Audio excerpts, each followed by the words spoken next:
So welcome back to our channel. This is Lon the Broke. It's our day 35. It's 17th of May of 2025.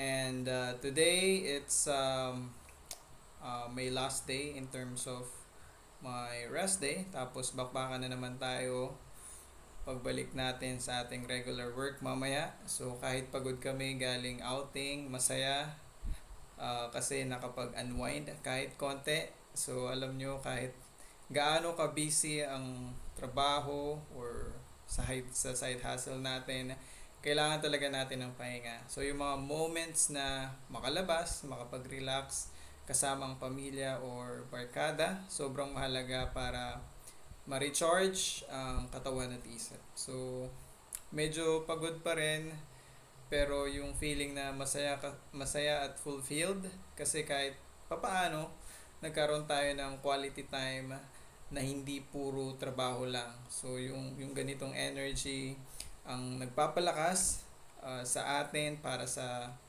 yung harapin ulit ang mga challenges sa ating buhay, sa work, especially mamaya balik tayo ulit sa trabaho, no?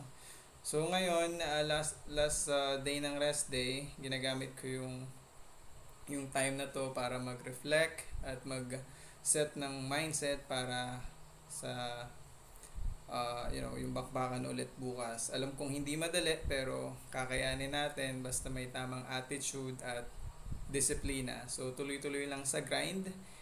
And guys, kahit gaano ka-busy o kapagod, huwag kalimutan maglaan ng oras para sa sarili nyo.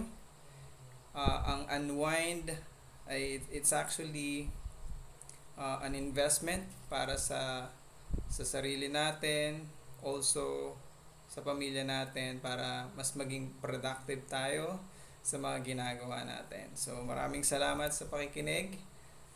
Never hesitate to share sa comment section natin yung mga tipong mga ginagawa nyo, kung paano kayo nagre-recharge pagkatapos ng busy work. So, we're always open for that. And again, this is our channel, Lon the Broke, and kita-kits sa next video natin.